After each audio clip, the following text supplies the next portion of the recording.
మొత్తం 11 మంది అభ్యర్థుల్లో 3 పార్టీల బోను, మిగిలిన 7 మంది అభ్యర్థులు ఇండిపెండెంట్. ఈ 7 మంది ఇండిపెండెంట్ 7-8 మంది ఇండిపెండెంట్ అభ్యర్థులు ఉన్నారు కదా, దీంట్లో 5 మందికి చాలా విచిత్రంగా ఓట్లు వచ్చాయి. 5 మందికి వచ్చిన ఓట్లు ఏంటో తెలుసా? ఒకరికి 0, ఇంకొకరికి 1, 2, 3, 4 వరుస క్రమం 0, 1, 2, 3, 4 ఓట్లు. అంటే 5 మందికి వచ్చిన ఓట్లు ఒకరికి ఇక్కడే చాలా కీలకంగా ఉంటుంది. వరుస క్రమం అంటారు కదా, 5 మంది ఇండిపెండెంట్లకి 0, 1, 2, 3, 4 ఒకరికి వచ్చిన ఓట్లు. అంటే ఇక్కడ మీరు మధ్యలో ప్రస్తావించిన అంశమే ఇక్కడ కీలకం.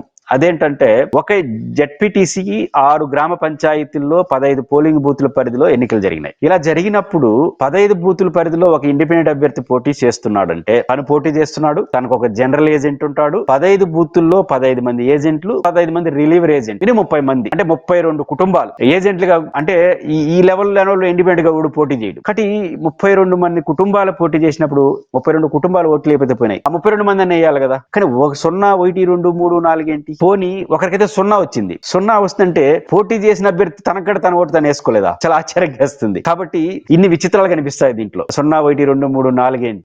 వాళ్ళు ఓట్లు కూడా వాళ్ళు వేసుకోలేదా? అంటే పోటీ చేసిన ఆయన తన ఓటు కూడా తను వేసుకోకుండా వేరే పార్టీకి వేసినాడా? అసలు ఓటింగ్ లో పాల్గొనలేదా? వాళ్ళు జనరల్ ఏజెంట్ ఏమైనారు, వాళ్ళు ఏజెంట్లు ఏమైనారు? దీన్ని బట్టి చూస్తే ఇన్ని చిత్రాలు దీంట్లో కనిపిస్తాయి. మూడో కోణం చూస్తే జగన్ మొత్తం 8 టేబుల్లో 9 టేబుల్లో లెక్కేశారు. ప్రతి టేబుల్లో 600 చుట్టూ వైసీపీకి వస్తుంది, 800 చుట్టూ తెలుగుదేశానికి వస్తుంది.